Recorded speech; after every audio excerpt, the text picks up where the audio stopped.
Zoom to YouTube, preparing to live stream the webinar, and it will probably soon say we are being live streamed. Setting up. Anyways, hi, welcome. My name is Paul Sugarman of the Instant Shakespeare Company, and we're very fortunate today to have a presentation from David Cedar and the Shaw Project of the Wedding March by W.S. Gilbert. So over to you, David.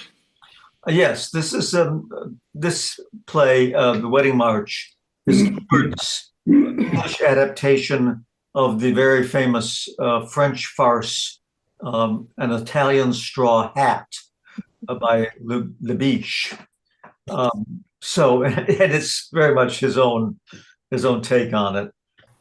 Let's introduce everybody. I'll start because I am David Cedar.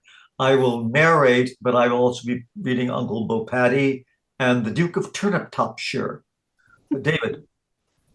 My name is David Palmer Brown, and I will be reading Captain Bap, Cripps, and Barnes. And Alan? Alan, we've lost you completely. You're muted, Alan. Killed my audio. You're muted. Preparation. Yes, didn't know we were doing this. Okay, my name is Alan Gilbert. I'll be playing Mr. Woodpecker Tapping. And Melinda. Hello, my name is Melinda Thompson, and I'm the bride, Anna Maria Poppytop. And Angus. Oh. Angus, you're muted. Angus, you're muted. Bother. Hi, Angus Hepburn from London, reading Poppytop, a market gardener, and Welsh. Paula. I'm Paula Hosa. I am reading Patty the Maid, the Marchioness of Harborough, and Wilkinson the Constable. Vicky. Hi, Vicky from New York, reading Cousin Alfred Foodle, Sophie Crackthorpe, Mrs. Leonora Bunthunder, and Lady Popton. And Ben. Hi, I'm Bennett Poloshi. I'll be Major General Bunthunder. And Jackson. And Jack. Yeah, you start the thing. You're All right, muted. here we go. Act You're one. muted. Act 1, Scene 1. A room in Mr. Woodpecker Tapping's house. Doors at center, right, left. 3 chairs discovered. Hall clock seen through the center door. Jackson is discovered arranging chairs. Enter Patty, a lady's maid, on tiptoe. It's all right, Mr. Jackson. All right, Patty. Oh, no, none of that, if you please. Mr. Woodpecker Tapping, your master, is to be married today, and you told me I might come and see the wedding presents. Where are they? In the next room. We've plenty of time. Just one. Oh, who did you do that for? Well, you said just one, so I gave you just one. I meant the time. Nonsense. I mean, it isn't yet 10. I mean, that clock stopped at 1 o'clock. It's a wedding present and isn't any works. Well, how comes it that the wedding takes place from the bridegroom's house, and why are all the presents sent there? Because the bride, Miss Anna Maria Poppytop, lives at Petty Tweedledum in a remote corner of Wales, and as Mr. Tapping can't get leave to go down to Wales, Wales has to come to him. Wedding party will arrive directly, but before they come, just one.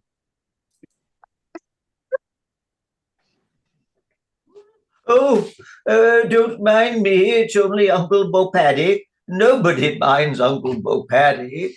Anybody come yet? Not yet, you old humbug. Not yet, you old ragbag. You'll make the old gentleman angry. He's as deaf as a post. He can't hear. You can't hear, can you? I always talk to him like that. Amuses me very much. Don't you think at your age you might be better employed than in kicking up your dissipated old heels at the wedding? Eh? Don't it occur to you that to see an old gentleman with one leg in the grave, picking up the other one behind and before, is rather a melancholy spectacle? Candidly, Now, don't you? Yes, I told him all that. And so he said he'd come himself. So like Poppy Top, ain't it? Here, my dear, take this. It's a little present for the bride. Now be very careful of it. There's a good girl. All right, old sixpenn'orth a halfpence. Oh, yes, you're right. I often do so myself. What a nice little girl. A very nice little girl. I don't know that I ever saw such a nicer little gal. Your wedding day. Oh, you wicked old sinner. You ought to be ashamed of yourself at your age. There, now. Sit down and hold your wicked tongue. Thank you kindly. Very civil, well-spoken young man, to be sure. Well, here's a pretty piece of business. My nephew, my dear nephew. Where's the wedding party? Have they arrived? They're coming in 8 cabs. I counted them. But listen to my adventure. I was riding through Hyde Park just now, and I accidentally dropped my whip. Oh, my boy, those sentiments do honor to your head and your health. Heart. What sentiments? Oh, I forgot. He's deaf as a post. No matter. As the whip was mounted in silver, I dismounted in haste, left my horse in order to pick it up, and then discovered that in the meantime the spirited animal had bolted and was at the moment half-mile away. But I go further than that. I go so far as to say that a good husband makes a good wife. Here's an old fool. Thank you, my boy. I am always. I made inquiries, and after a long run, I came upon my spirited mount and found him in the act of devouring a leghorn hat, trimmed with poppies, which was hanging from the bough of a tree, and which belonged to a young man and a lovely lady, who was indulging in an affectionate tete-a-tete with a military gentleman on a seat underneath. Oh, that's wrong. That's quite wrong, my boy. Quite wrong. I was born 2 days after the Battle of Trafalgar. I began to apologize to the lady when the military gentleman interposed. He abused me. I abused him. He struck at me. I ducked my head, avoided the blow, and jumped on my horse, threw him a sovereign. Or it may have been a shilling. I'm sure I don't know. And this fragment is all I have, all the change I get out of it. Dear me, that's a very nice straw. A very nice straw indeed. Now, that's very curious. Eh? No matter. It's very curious. It's a coincidence. Yes, it's a beautiful straw. I'm in the straw trade, you know. Just like the one I ordered for Anna Maria. At what time is the wedding? 11. Eh? 11! You must speak louder. I can't hear. 11. Oh, 11. Why didn't you say so at first? 10:30. Just time for a glass of sherry. I saw it on the sideboard as I came up. You'll find me at the sideboard as you go down. So, 1 hour, I shall be a married man, married to the daughter of a human porcupine, one of the most ill-tempered, unreasonable, exacting old market gardeners in Great Britain. Anna Maria is a charming girl, but she has only one drawback, a cousin, Alfred Foodle. They were brought up together. He kisses her. I don't know why cousins kiss each other. It's allowed in some families. It's permitted in hers. The best of the joke is I'm not allowed to kiss her. The market gardener thinks it's dangerous. Wait, he says, your time will come. Meantime, I, who am engaged to be married to her, am compelled to sit quietly by and see cousin Foodle taking liberties which are at present denied to me. I know it's all right because they were brought up together, but it does put the bridegroom in an entirely false position. Who's this? This is the scoundrel's house, and here is the scoundrel. You're muted. You're muted.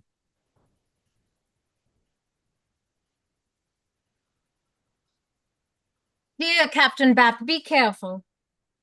It's the lady with the leghorn hat and her military admirer. Now then, dear Captain Bap, collect yourself. Be calm.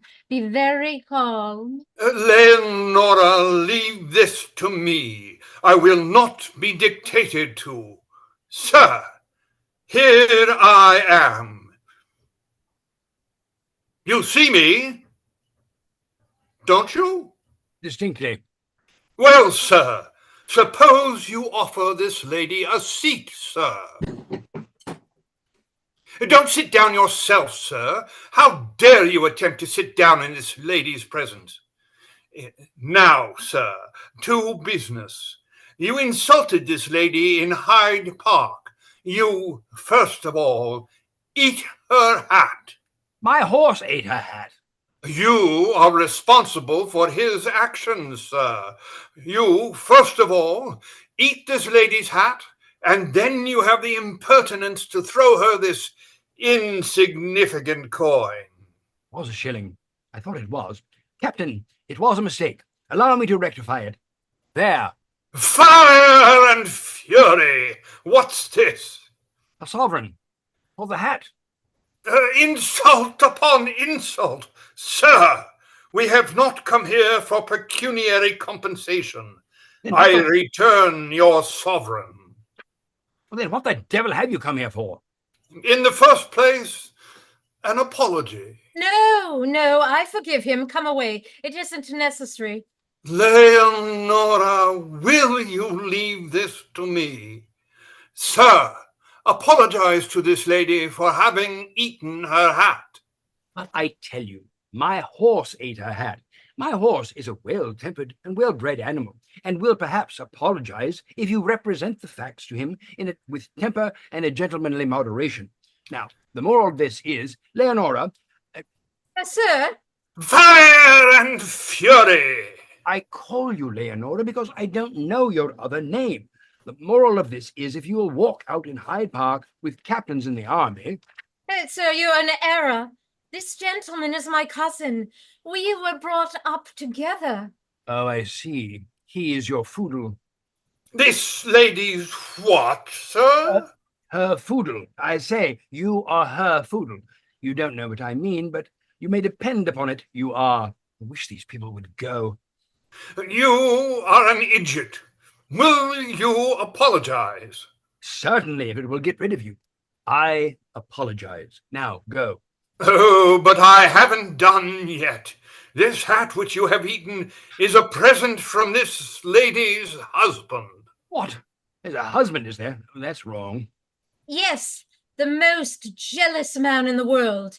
And if I go home without it, he, who looks at everything in the blackest light, will look at this and... In the yellowest, I see. But what's to be done?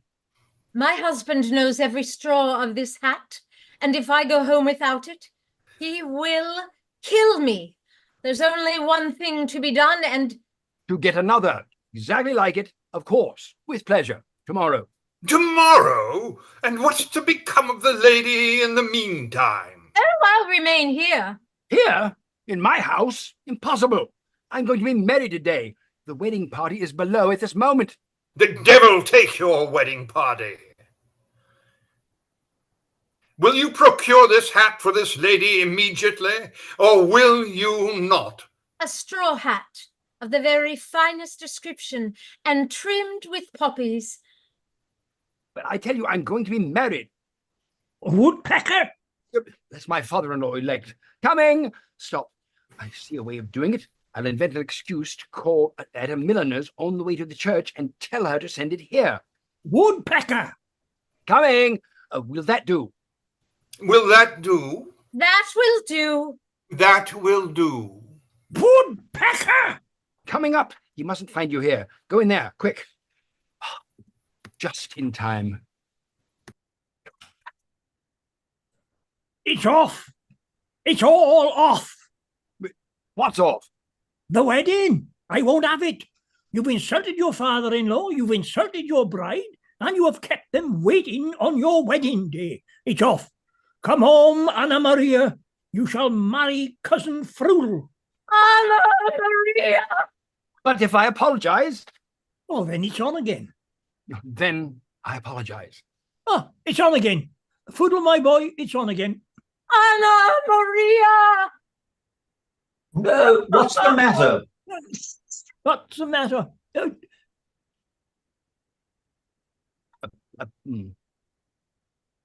A pin. Allow me. Brought up together now then, are we all ready? There, away we go. How dare you? For shame! Where the hell are we? Oh, Frudel, remove the pin. Yep, they were brought up together. Now then, are we all ready? Then away we go. Stop a bit. I must make some excuse to call the milliners. What shall I say? Ah, I can't tell them I've got to stop and buy a hat for one lady on my way to be married to another. Ha, I know. It's very awkward. I've lost the license. Lost the license? It's off. Another instance of insulting neglect. It's off. Frudel shall have her. Anna Maria! Don't be absurd. It's very easily rectified. We must call at Doctor's Commons on the way to the church and get a new one. You can remain below in the cabs while I go get it. They're all country people and won't know the difference between Doctor's Commons and a milliner's shop. Will that do? It's on again. It's on again. Frudel, my boy, it's on again. Come, give me my myrtle and we'll be off. A myrtle? What's that for? It's an emblem. I brought it from North Wales. It's a secret at present, but you'll see. But let the servant take it. Entrust this myrtle to a servant? Never. Wild horses wouldn't drag it from me. Frudel, take the bride, pair off, and away we go. If I ever marry again, it will be into a family without a Frudel. End of Act 1, Scene 1. Act 1, Scene 2. A milliner's anteroom. Doors right and left, 4 chairs, table at the back with bonnet boxes and 2 doll's heads. High desk with books on it. The sides of the desk are boarded in from the right. Enter Sophie Crackthorpe, a milliner. Now pray make haste, young ladies. Attend to your work and don't chatter. Upon my life, I've been very fortunate. I've only been in business 4 months and I've quite a large connection already. What's this? Madam, a straw hat, a leghorn hat, trimmed with poppies. I'm in a great hurry. A leghorn hat? Heavens, it's he. Sophie Crackthorpe, by all that's unlucky, an old flame, at my wedding party at the door, and my wedding party at the door in 8 cabs. Oh, you don't keep them. Very good. Good morning. Oh, come back, sir. Where have you been 6 months, if you please? Oh, I've been at infernal nuisance, this meeting. So, this is how you treat a girl who loves you? But I did treat you rather cavalierly. Rather cavalierly? You offered to take me to Cremorne. We start. We are caught in a shower. And instead of offering me a cab, you offer me a portico. It was caddish, I own. You then tell me to wait while you fetch an umbrella. I wait accordingly. And at the end of 6 months, you return without the umbrella. I forgot the umbrella. I'll go and fetch it. Not if I know it. Confound it, and the wedding party at the door. Sophie, my darling Sophie, you know how fondly I love you. To think that this creature actually promised to marry me. Oh, infernally unlucky. But I will marry you, upon my soul. I will marry you and no other. Oh, I should like to catch you marrying another. I'd tear her eyes out. As if I dream of anyone else. Now then, I want a leghorn hat tripped with poppies.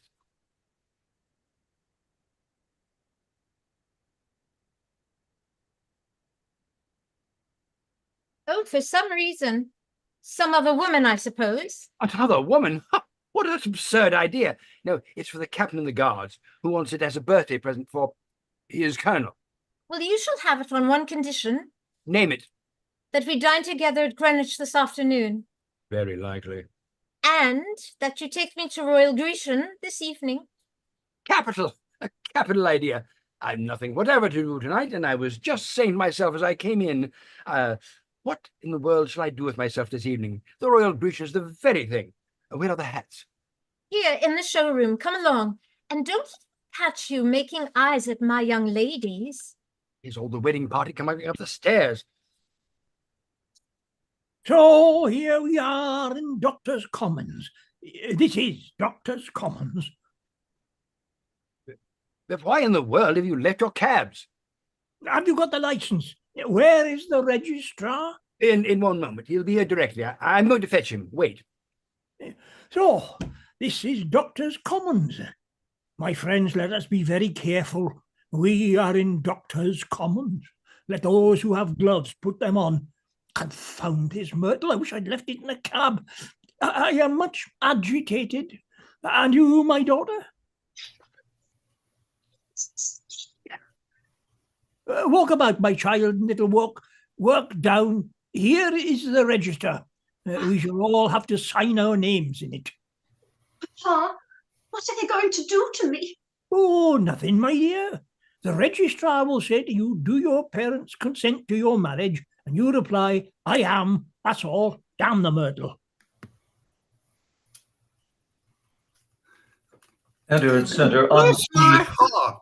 How I've been running! How hot I am, to be sure! How it is raining! I'm wet through. I must change all my clothes. Fortunately, I keep a complete change under the desk. Ah, Foodle. Now then, here's the registrar. Bow. Bow to the registrar. Oh, put on your glove, will you? I've lost it. Well, then put your hand in your pocket. Not the gloved hand, the other one. Oh, now, once more. All bow. Oh, hello, he's gone. Sir? Sir? This is my daughter, and this is a wedding party. Bow. Oh, they are very polite, but I wish they'd let me get my clothes. You begin by taking our names? With pleasure. A country wedding party come to make purchases, I suppose. Now then, Anthony, Bayboy, Poppytop. The Christian names are immaterial. Born at Petty Twiddlium. Your place of birth is also immaterial. On the 18th June, 1801. My dear sir, I don't want your biography. You have told me quite enough.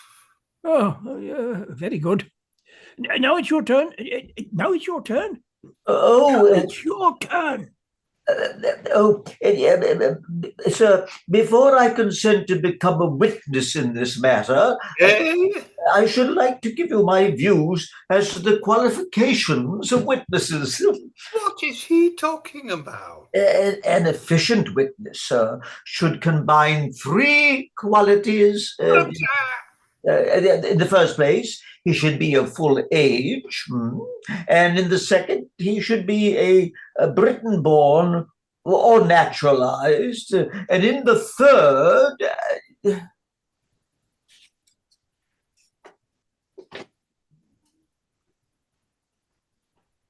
For some other reason, I suppose. Uncle Bo Paddy likes the doll's head. What? My son-in-law kissing a young woman? Stop! It's off! It's off! Poodle, my daughter is yours.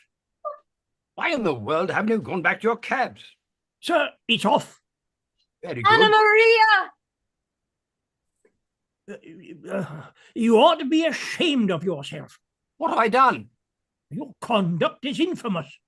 Will you tell me what I have done? You dare to ask me that? When I saw you through that door with a young woman in your arms. You saw me. I admit it, sir. Will you stop hugging? My darling! She's my cousin. We were brought up together. Oh, it's quite allowable. She's his cousin. His cousin? Oh, then that lady whom I kissed just now is my cousin. Oh, indeed. That's quite another matter. Introduce me to your cousin. I'll invite her to the wedding. Sophie? At Anna Maria's wedding? It's no use. She won't come. She's in mourning. What, in a pink dress? Yes. It's for her husband. Oh. Foodle, give her up. Tapping. Take her again. Ulti-totem! Oh, sit down, everyone, now. Hmm. Now, we're all quite ready. What the deuce are they doing? I really must find an opportunity of making a complete change. I'll go into this room. There's no one there. Where are you going? I shall catch my death of cold if I don't. I really can't help it. You must excuse me. My friends, let us follow the registrar. Why the All deuce? follow Cripps in procession, Bo Paddy last with the doll's head, all dancing as before. The music plays Haste to the Wedding, and to end the act, forte, where the party cross the stage, pianissimo when they're off. Woodpecker is left alone. Where the deuce are they all going? Here's your specimen. I'm very sorry, but I can't match it. What? It's very fine straw. You won't find it anywhere. It must be made expressly for you. Here's a pleasant state of things. If you'd like me to wait 3 weeks, I can get you one from Florence. 3 weeks? I only know of one like it in London. I buy it, mind. I buy it. It's not for sale. I sold it a week ago to... To whom? Her name? The Marchioness of Market Harborough. The Marchioness. Well, that's awkward. I can't call in a Marchioness and ask how much she wants for her hat. Enter Cripps from the door right with his clothes in his hand. He runs across the stage and exits door left, followed by all of the wedding party, dancing as before. Bo Paddy last with the doll's head. Music forte while they are out on. Hi, Mr. Poppytop. Sir, I've just come from home. Well, is the captain there still? Oh, yes, he's there, but he ain't still. He's stamping like fury and smashing all the chairs. Hang him. And the lady? Oh, the lady has fainted. I mean, the captain sent for a doctor who says she mustn't leave the house on any account. What? In my house? I won't have it. Wrap her in a blanket and send her home. Lady in my house and a doctor attending her on my wedding day. I must have the hat at any rate. The Marchioness of Market Harborough. She lives in Carlton Gardens. I'll get married first. Then I'll call upon her. But what shall I do with the wedding party? I know. I'll shut them up in the Duke of York's column. I'll say to the keeper, take this column for 24 hours. Let no one out.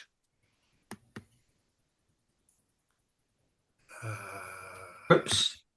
Why the deuce do these people follow me everywhere? It's impossible that I can change my clothes. Enter all the wedding party, dancing music forte as before. Cripps runs around the stage and off, followed by the wedding party. Bo Paddy last with the doll's head. He is much exhausted with running. All right, that's the end of Act 1. Let's just take a 5-minute break.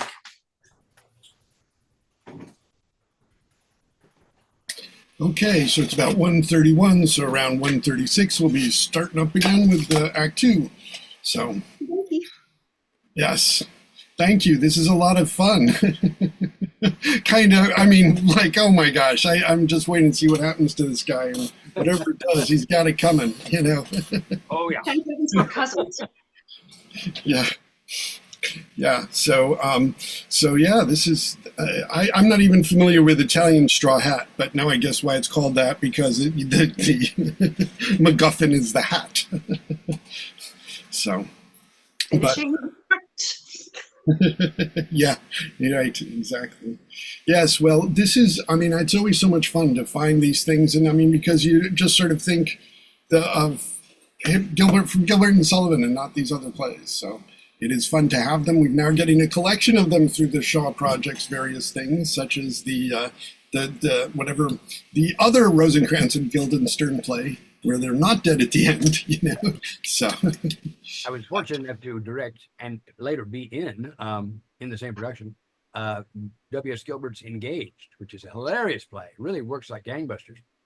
The only other play I've found of his that is as good is the Palace of Truth. It's kind of like the same premise as Liar, Liar, the Jim Carrey movie. When you're in the Palace of Truth, you tell the truth whether you mean to or not. You feel a lot of things. Wow, that would be wild if like they had a presidential debate there. You know? Oh boy, yeah. Wouldn't need the fact checkers. Yeah, right. Oh my God. But that's great. And but in August, I just also want to say that if anybody's in the New York area and wants to we've got a whole bunch of in-person readings this month, starting with next Saturday, Henry VI, Part 1. So there's plenty of parts for everybody. And then on at the Columbus branch at 742 10th Avenue, which is by 51st Street. And then the following week, we'll be back at the Yorkville Library on the east side at 222 East 79th Street for the second part of Henry VI. And then I think we're doing the third part on Zoom. But then at the end of the month, we actually have 2 readings, including the one David is playmastering of Merry Wives of Windsor at the Bloomingdale Library on August 24th. And also we have another one on the same day at the 53rd Street, is it 53rd? I'm pretty sure it's 53rd Street Library of the Richard III that Derek Tarson is playmastering. So lots of in-person things, but there's also lots of Zoom things. We have Midsummer Night's Dream coming up next Tuesday. This Thursday, I always try and do sort of an open forum on the first Thursday of every month. If anybody's got any sort of questions or things or wants to talk about how to use Zoom more effectively, and actually this month, I want to sort of focus on letting people know about how many really wonderful Shakespeare resources there are that are just online that you can freely access. You know, so there's so much good stuff with that. And and then we've got that, and we'll have other Zoom readings. I believe the part 3 on the 17th will be on Zoom, and then on the 31st, Othello, or what we have scheduled for August.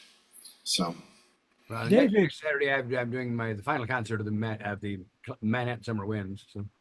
Yes, that's right. I mean, actually, if I'm able to come in for the reading, I may just come down afterwards down to Battery Park to listen to you. Right? It's going to be at 6 o'clock down in Battery Park. 6 o'clock, Battery Park by the fountain.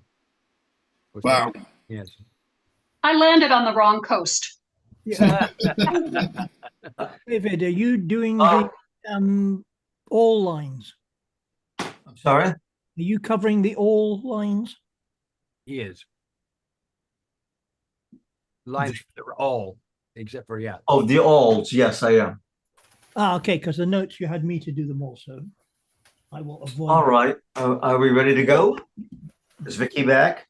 Yes. Oh, actually, we don't need you right this second. But anyway. You don't need me, but thank you.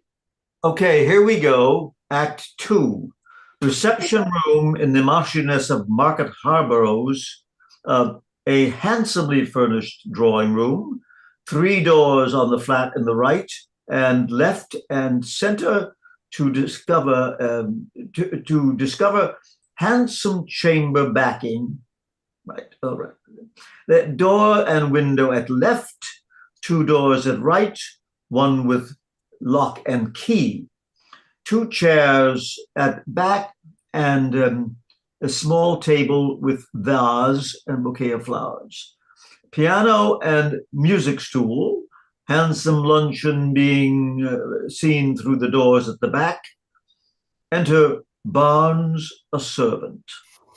The Duke of Turniptopshire? Oh, admirable, magnificent. What gorgeous decorations. What refined taste. Oh, what have we here? A most luscious, luxurious cold collation. 7 and 6pence a head, if it cost a penny. I wonder if there's no one coming.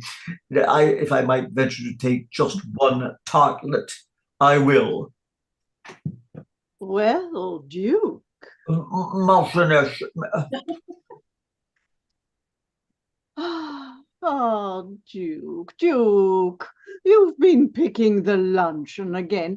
Now that's too bad. Oh, I'm very, very sorry. Forgive me. It was a thoughtless criminal, if you will. But I was ever a wayward child, accustomed to have his every whim gratified, and now in middle age I find it difficult to shake off the shackles that custom and education have riveted on me. Oh, Yeah. you were my late husband's early friend. And now, my dear Marchioness, whom do you expect at your concert this morning? Tell me all. Do not fear. You can trust me implicitly. Oh, I feel I can. Well, then, there's Lord and Lady Popton, the Duke and Duchess of Deal, Prince Coketown, the Dowager Duchess of Worthing, Lord and Lady Pentwhistle, and the Archbishop of Bayswater. Oh, damn snobs. Yeah. And who sings? Oh, the most delightful creature in the world. No other than the eminent tenor Nisnardi, who arrived only a week ago from Bologna and whose name is already in everybody's mouth. Bless me. You've no idea how delightfully eccentric he is. I asked him to sing 2 songs this afternoon and sent him a cheque for 3,000 guineas. And here is his reply.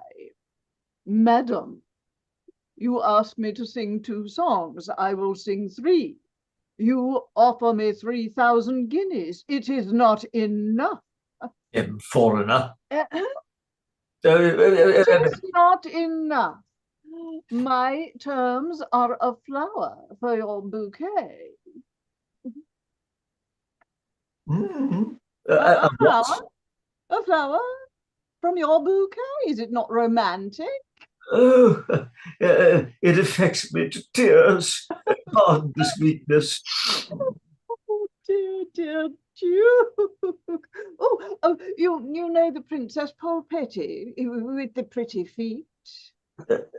No, I know her pretty feet. What do you think were his terms for singing at her concert? I haven't the remotest idea. It seems he seems fond of flowers. Perhaps a pot of mignonette? Nothing of the kind. One of her old slippers. Oh, don't. Damn it. I can't stand it. I can't indeed.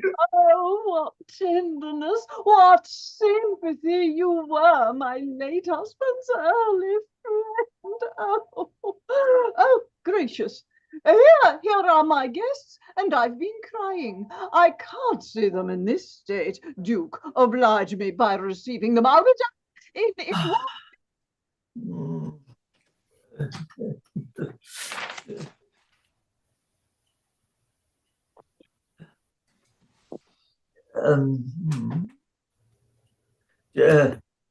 Now I am prepared to face the hollow world once more. Your Grace, a gentleman is below who desires to speak with her ladyship.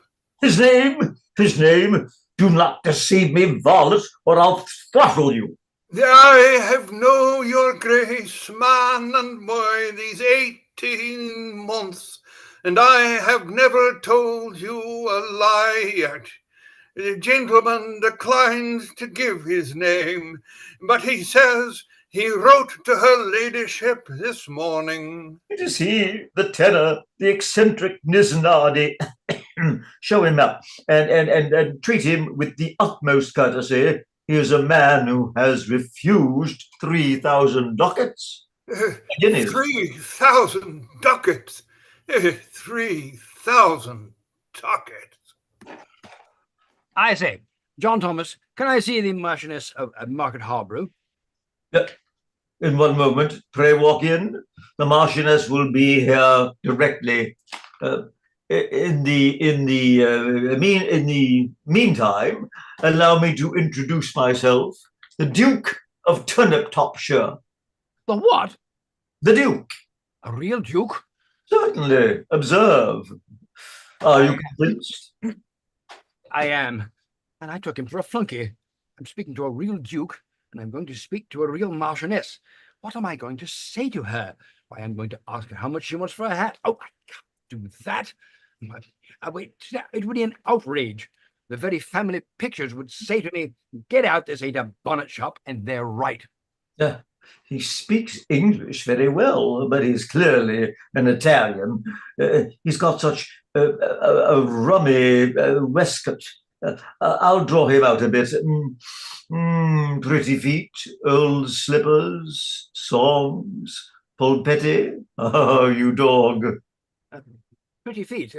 You flatter me, Your Grace. Yes, pretty feet. Oh, very pretty feet. I've heard all about you, you see. Yes, pretty feet. Quite so. Wonder what he means. Could I see the Marchioness? Oh, yes, I'll send word to her. The old slippers, songs, 3,000 guineas, flower from a bouquet. My dear sir, you are delicious. You're simply delicious. What does he mean by old slippers?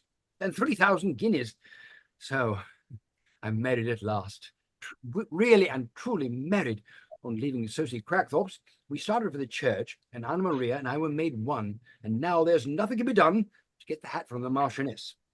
Yes, and there's the wedding party in 8 cabs waiting patiently until I come down. I told them that this was St. James Hall, and if they would remain below, I would go up and make arrangements for the wedding breakfast.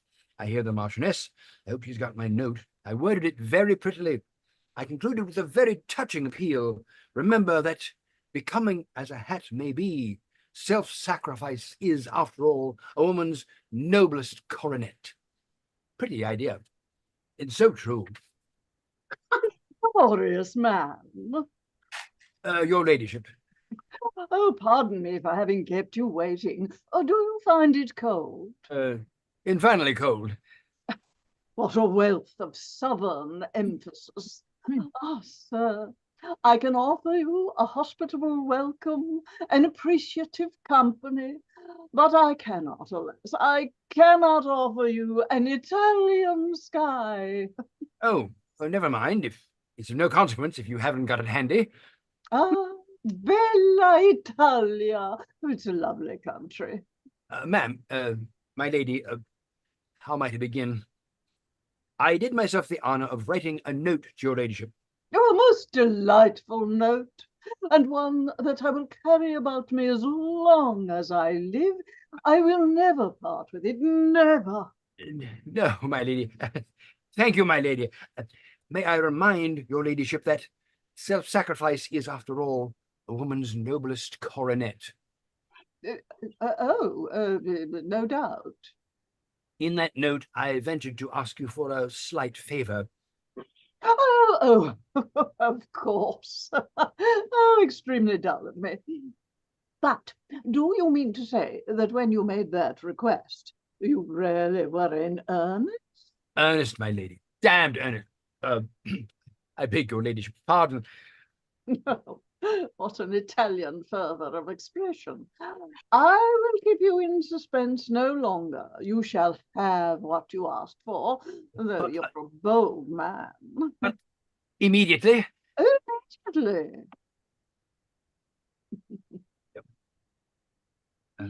Bless you, at last. At last I shall obtain possession of that infernal hat. I wonder how much she wants for it.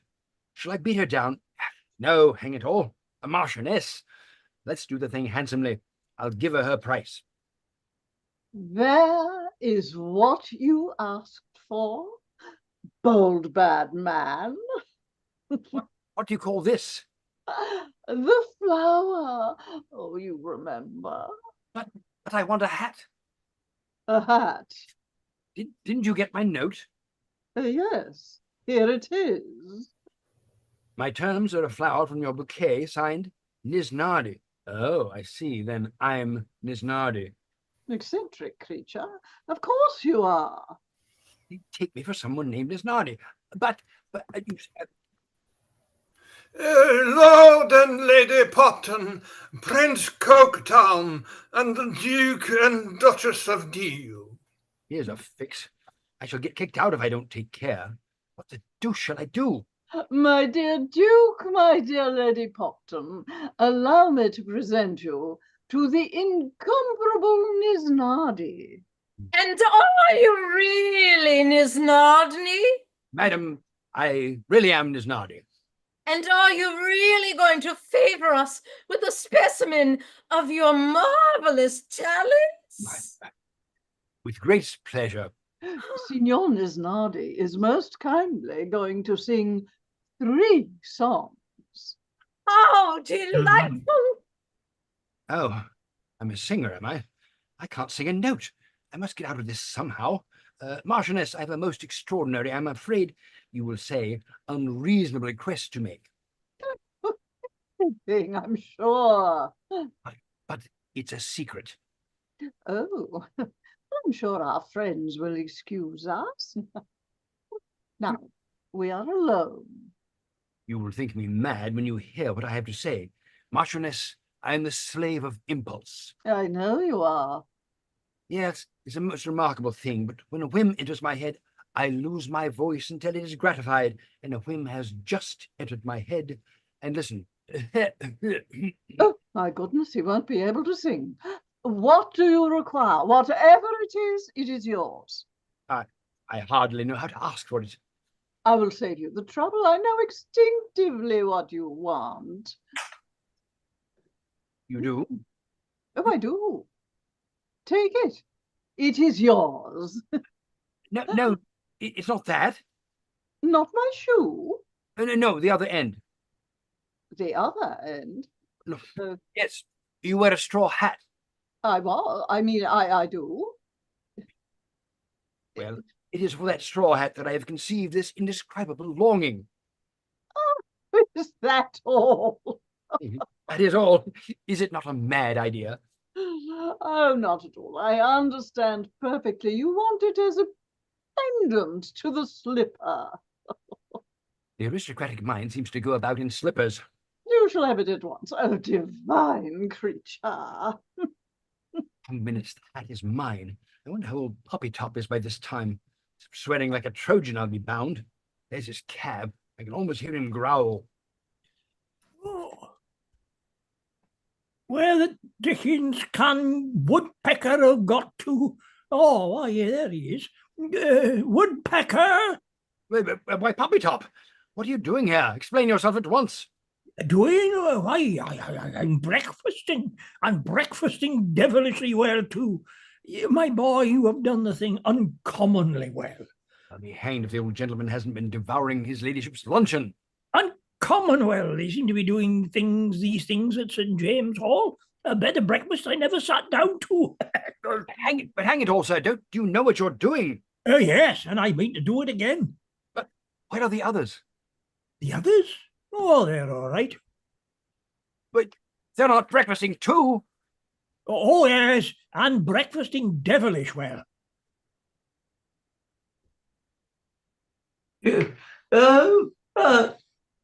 Ladies and gentlemen, as the oldest friend of Anna Marie Poppy Top, Nothing.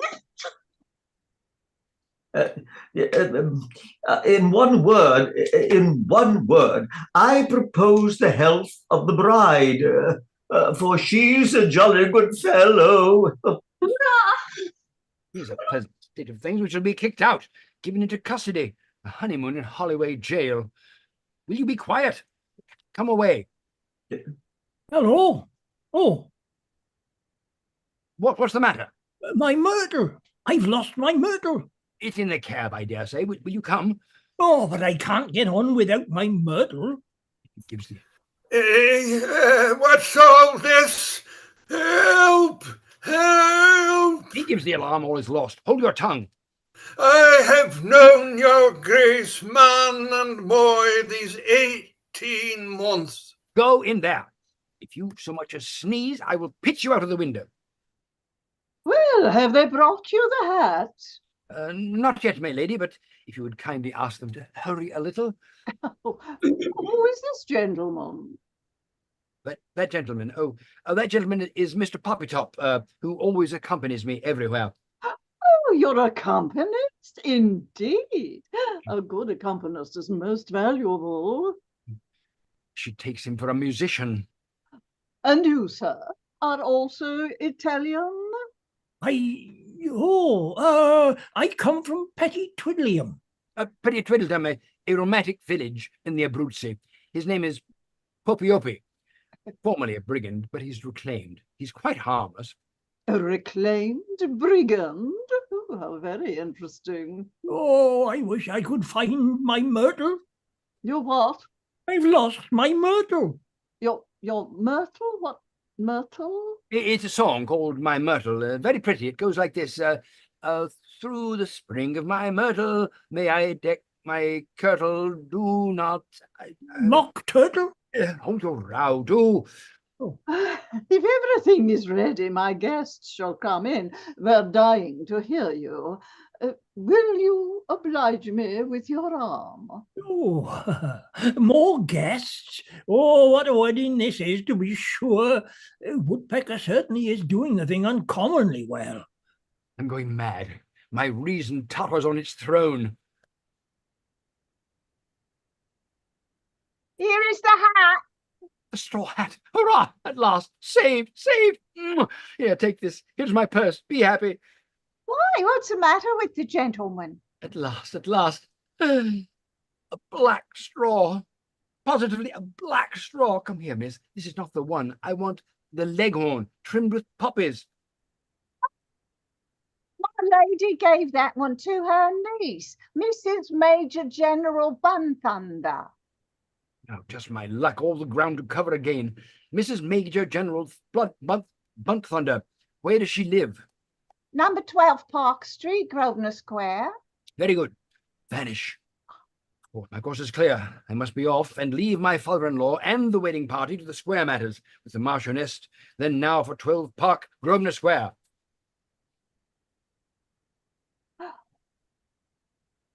No, my dear friends, if you will kindly take your places, the concert will commence. But, oh, where is Signor Nisnardi? Oh, I don't know the gentleman. Does anybody know Signor Nisnardi? Here he is, here he is. He's actually bolting. That ain't Nisnardi.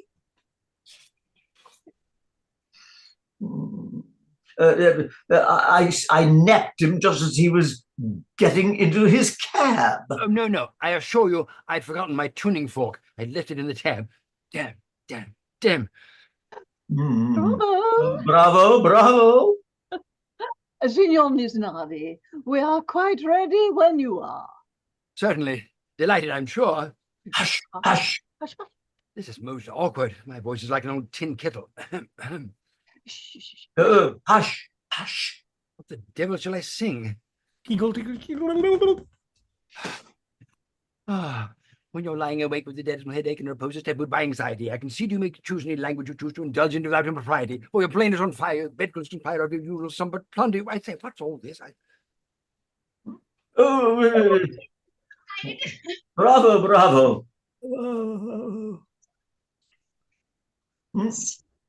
The guests are much astonished. A gallop is heard. The three doors in the flat open. Suddenly, the wedding party bursts into the room, crying, "A dance!"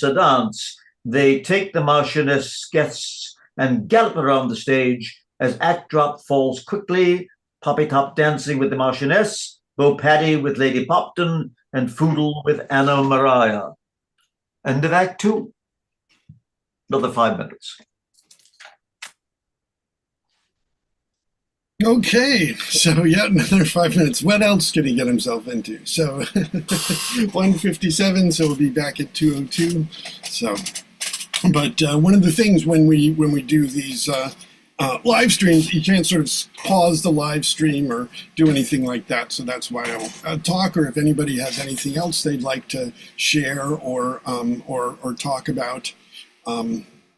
So it's just, so we've got, this is the 25th season of Instant Shakespeare. And I mean, we have A couple of people here today. I mean, Angus and David Brown, who have been involved with Instant Shakespeare since the very first season of those 12 days when we read the 36 plays in the first folio at the old Applause bookstore. Yep. Yeah. Yep. Angus, you're muted. Yeah, it just reminds one how 25 old years. one really is. Yeah. 25 years, Paul. Dear God. Well, it's 24 years because our first season it was in 2000. So it's like, I mean, we have our 25th season in our 24th year, I guess, or it is our 25th year. It's just it started in 0 rather than 1, so that's why Right. a little confusing in that way. But yeah. Oh, I remember that year. Yeah. I think the first reading I was in was Richard II. Yeah, and the reading that really stands out from that whole season for me was that Othello reading. That was a good reading. With Jeffrey Owens as Othello and you as Iago. Yeah.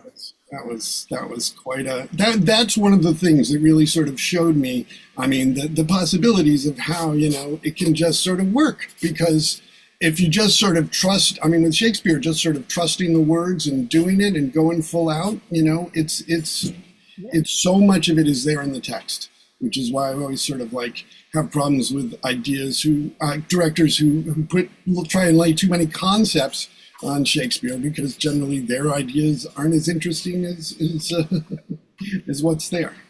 I always remember the Timon of Athens, where the cast of God knows how many there is in it, and we had only half as many people, and we dragged the audience members in.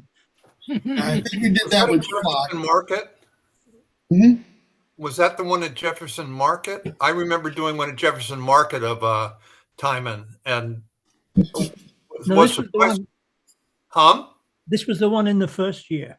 Oh, okay. Maybe, yeah, I guess that was I could only do the evening ones because I was working during the day. So. Oh, all right. So this was not the. No. But I did another time and another time, and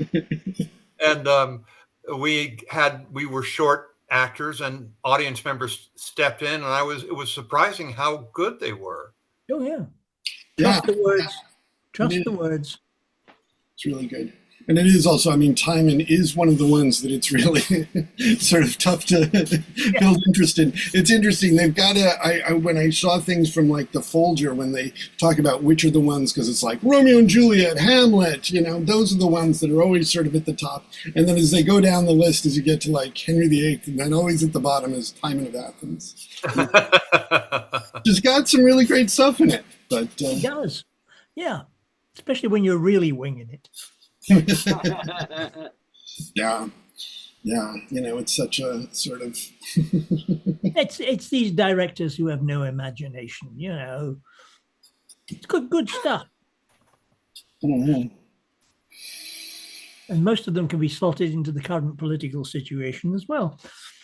Yeah, so many different ways. But I mean, you can't beat a little bit of misogyny to encourage you to dredge up all these old plays and wave them in people's faces and saying, they've been fighting this for years.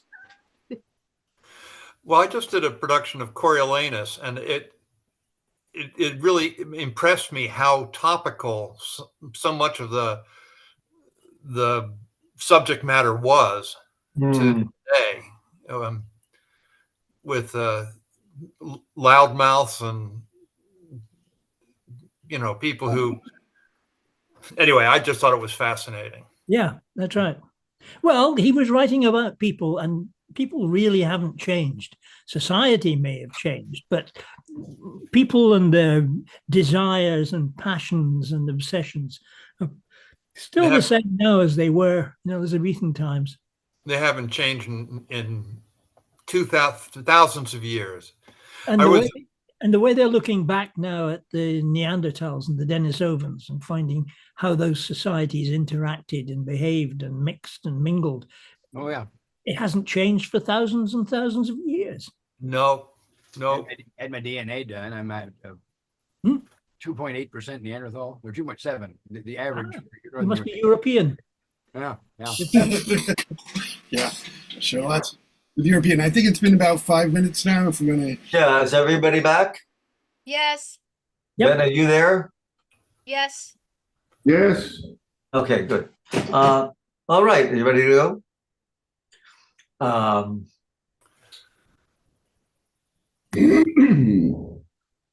Act 3, Scene 1. A dressing room in Major General Bunthunder's house. There's a large screen with a foot bath and hot water can. Chair in the center, boot jack behind the screen. Major General Bunthunder discovered within screen taking a foot bath. A blanket conceals his legs. His shoes are near the chair. He is dressed in full regimentals. Most extraordinary thing. My wife should not have returned. I can't understand it at all. My wife said to me this morning at 8:45, "Button Thunder, I'm going out to buy a pint of Barcelona nuts." And it is now 20 minutes past 5 in the afternoon. She has not yet returned. She can't possibly expect that I shall believe that it takes 8 hours and 35 minutes to buy a pint of Barcelona nuts. Unless indeed she won't have to buy them in the land of their birth. By dint of worrying myself about my wife, I've got a splitting headache. And for a splitting headache, there's nothing like putting one's feet in hot water. Now, where can she be? Leonora! Leonora! If I thought you were deceiving me, there is no vengeance that would be too dire. Ah, there she is. There she is at last, coming up the stairs. Come in, come in. I'm taking a foot bath, but come in. Beg pardon. Are you Major General Bunthunder? A stranger. Who is this gentleman? I am Major General Bunthunder, sir, but I am not at home. Indeed. No, sir, I am not at home. But you, sir, appear to be very much at home. They kicked us out of the Marchioness's home. Poppytalk is furious. He's going to write to the Times complaining of the treatment at St. James Hall. What is all that to me? Will you go, sir? Why? Oh, I see you're taking a bath. I shan't listen to you. I am not well. I have a headache. But try some more hot water. No, will you be quiet? What do you want? Who are you? Woodpecker Tapping, Esquire. Married this morning. The wedding party are in 8 cabs at your house. I don't know you, sir, and I don't want you. And I don't want you. Well, whom do you want, then? Your wife. My wife? Do you know my wife? Not at all. But she possesses something that I am most anxious to purchase. We don't sell it. Will you go? Not until I've seen Mrs. Bunthunder. She is not at home. Nonsense. I know better. I say she's here. At all events, I mean to look. He's a thief, a burglar, a monster. He takes up the water can to throw at him. Woodpecker closes the screen around him, conceals him from the audience. By this means, Bunthunder's boots are left outside. Woodpecker then runs into the room on the right, concealed from view. Wait one moment, only 1 moment till I finish dressing. My son-in-law is a most remarkable person. He invites us to his house, and when we get there, he shuts the door in our faces. Fortunately, the lock didn't catch, and here I am now. I shall be able to take off these confounded tight boots, which have been bothering me all day. One moment. Hello, Woodpecker. What? Oh, the very thing. Oh, that's... Sees the boots. Dear me, what a relief. Now for my boots. Just wait 1 moment. I say, my boy, your wife is below. Oh, my wife's below, she. Just 1 moment, I'm nearly ready. Oh, all right. I'll just step into the next room and wait there. My feet seem much swollen. I can scarcely get my boots on. Oh, no matter. Now, you scoundrel, I've got you.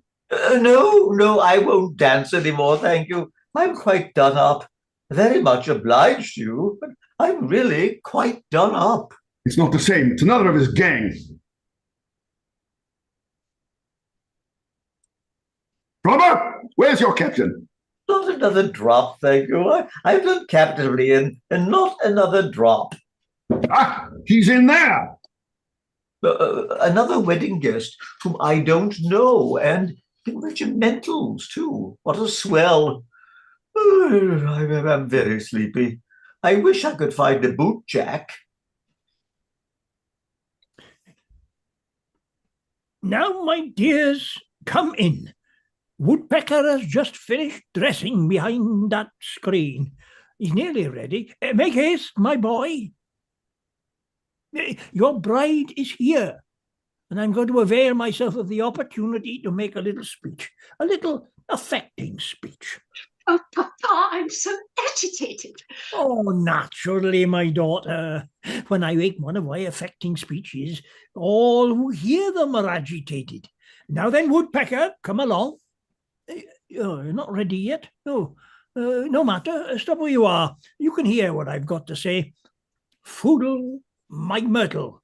I've been carrying it about all day for this. Give it to me. The supreme moment has arrived. Here it is.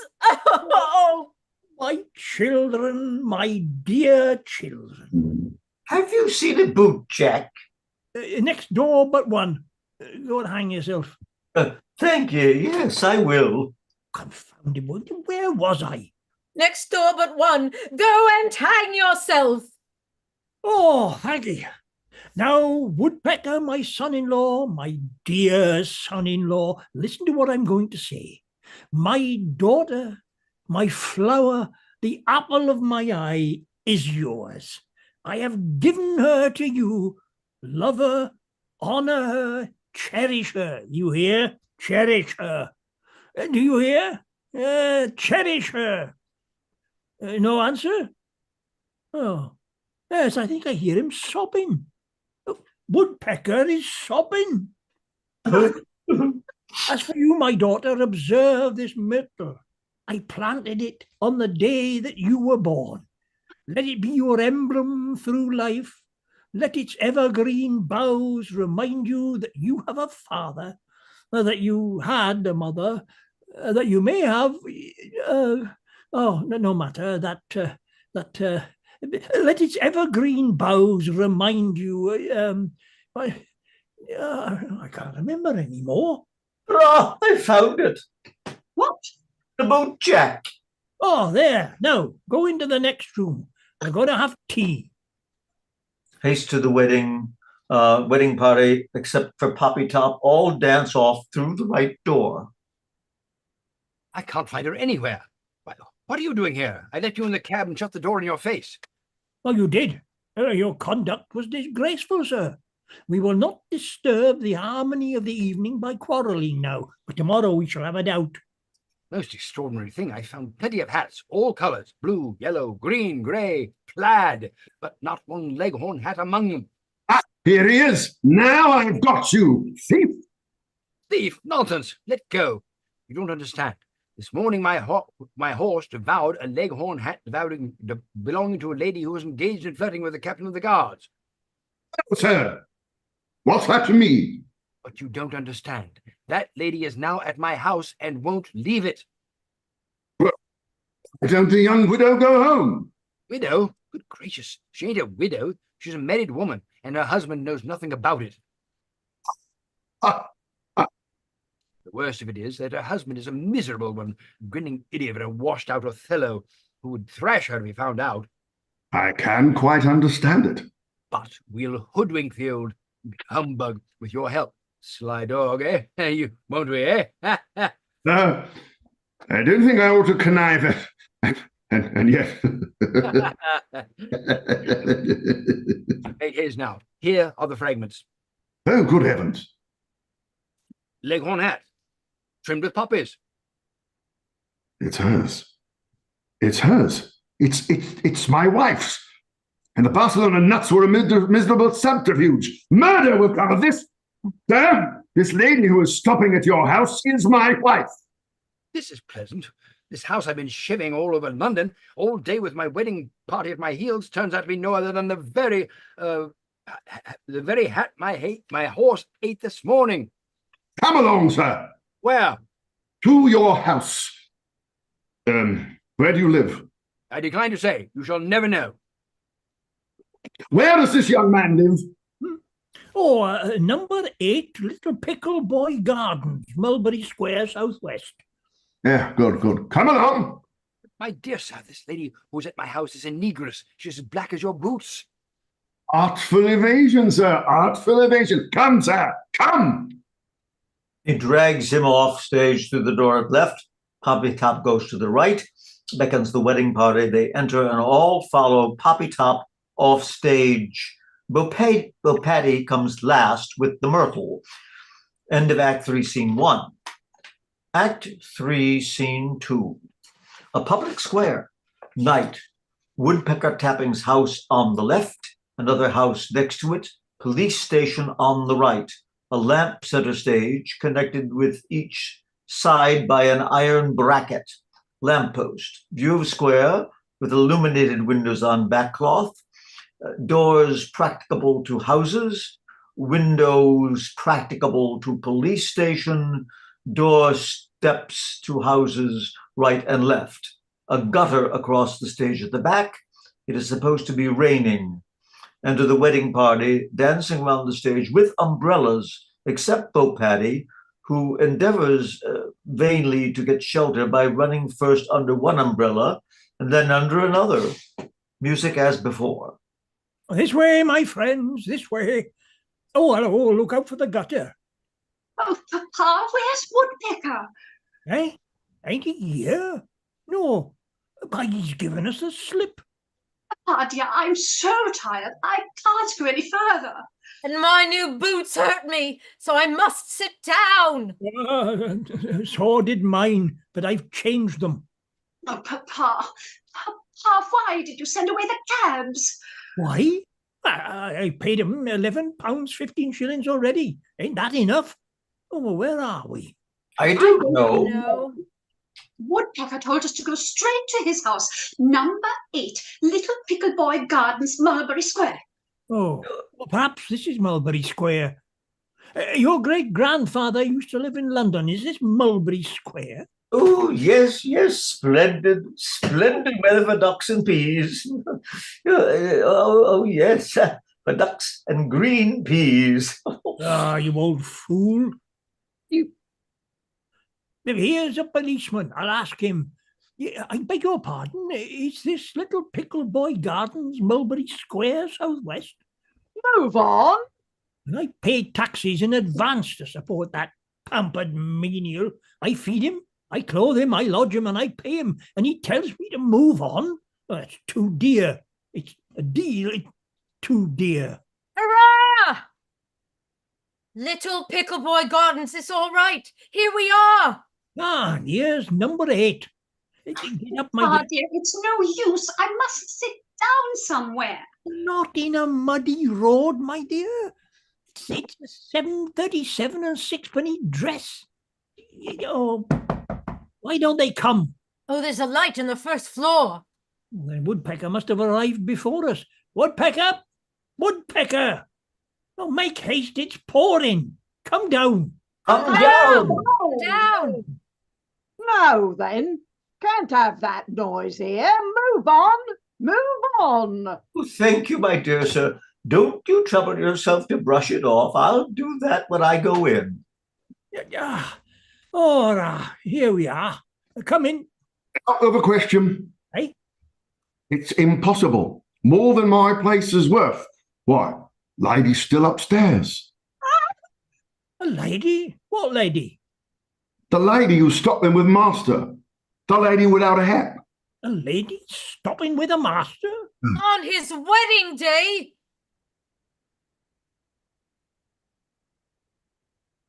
And without a hat. Oh, come along, I'll get you divorced, my dear. It's off. It's off. Foodle shall have you. Oh, come along back to Petty Twiddlium. There's a train at 11. We shall just catch it. Oh, what's the matter? You're muted. Melinda, you're muted. Oh, God. Sorry. I'm not. Can you hear me? Now Yes. we can. Okay. Come back along to Petty Twiddlium. There's a train at 11. We shall just catch it. What's the matter? I never to see a woodpecker. Never.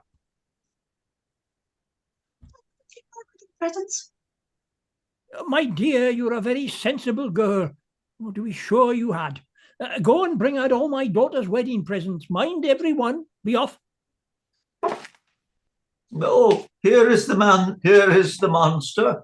Father-in-law, I'm exhausted. Let me sit in your lap. It's off. Off. Off. Hold your row. Be quiet. I hear him coming. Who's coming? Major General Bumpthunder. No, he's missed me. He's got tight boots and can't run. There's time to get Leonora out of the house before he arrives. Leonora. So you own to Leonora? Why, of course I own to Leonora. Oh, he owns to Leonora. My Oh. friends, Here's the wedding presents. my friends, let's each of us take a parcel, and then off we go to Petty Twiddlium. What's all this? Wedding presents, sir. Oh, this won't do. Drop those things at once. Don't the things directly. Nonsense. Pick them all up again. Take care your crushes. It's a Leghorn hat worth £20. What? It's my wedding present. I'm in the trade. I sent to Florence for it for my little niece. Here. Good great heavens, the very thing. Exact. Red poppies and all. Hurrah! A hat worth £20? You shan't have it, scoundrel. Wait 1 moment. I'll give her the hat and send her off, and then we'll all go and enjoy ourselves. Now, my friends, off we go to Petty Twiddlium. What's all this? What are you doing with those parcels? We are moving. At this time of night, this won't do, you know. I know you. Sir? What have you got here, eh? There? Oh, that? Oh, that's a carriage clock. A muff? That's very like a carriage clock. Now come along with me, all of you. In you go. £20? If it cost a penny, £20. Now then, in you go. Come along. Take that and that and that and that. Come along. You're saved. I found the hat. Make haste. Your husband knows all. Put it on, for goodness sake, before he arrives. Empty? It was there. I swear it was. My old villain of a father-in-law has coloured it. Where is my father-in-law? Where is he? Where? Why, in the station house. And the wedding party? Station house? Run 'em all in. And they got the hat. What am I to do? Wait a moment. I know the inspector. Hurrah. Stop, cabman. Put me down here. Heavens, my husband! I'll run and hide in your house. No, he's going to search the house. What shall I do? I know. I'll give you in charge. Would you like to be given in charge? Oh, yes. Hi, policeman. Take this one away. Drunk and disorderly. What? Again? Come along. I know you. So here you are. You escaped me when I wasn't looking. Open your door and you'll blow his brains out. His brains out. And your brains out. And my own brains out. No objection if you'll only start with yourself. Here's... Quick, here's the hat. Saved. Throw it out. Make haste. Her husband's in here. In there. Confound it. She's not there. Forgive me. I have been unjust. You have. Come under this umbrella. No, it doesn't rain. Put the umbrella down. It's quite fine overhead. But it's so wet underfoot. I've made a great fool of myself, sir. You have?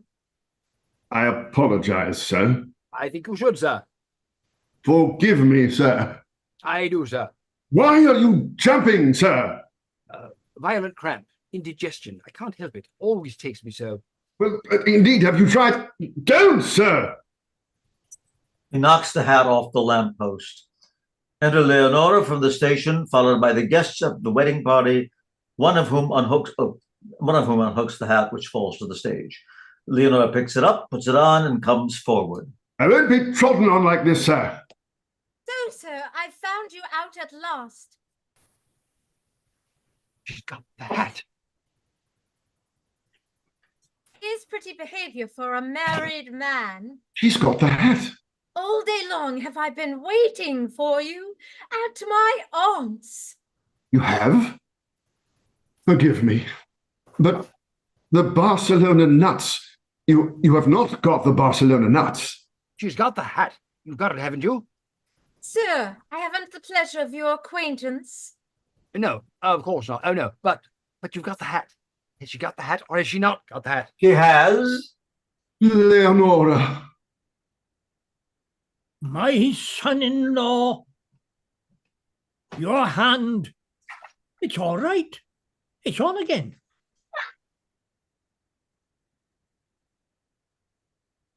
No, the marriage. Your servant has told me all. You have behaved nobly. Foodle, let her go. Take her tapping. Kneel, my children. Kneel while we sing the affecting little farewell which we have prepared for you this morning. Out music and out handkerchiefs all. To see you both for life united, to hear your wedding promise plighted, to this metropolis we come, and as the night is dark and dirty, we'll go home by the 11:30 to petty twiddle-um. To petty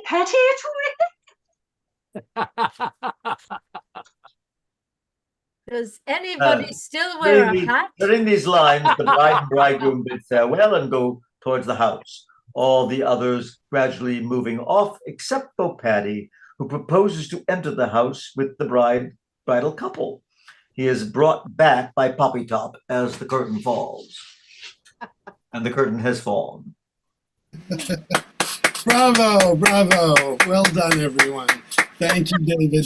Thanks for putting this all together. So, Yeah, thank you, David. Melinda, You think we could find something a little sillier and lighter next time? I don't like all this serious stuff. Let's get the recording off. It was a bit highbrow, you know. Especially for me. And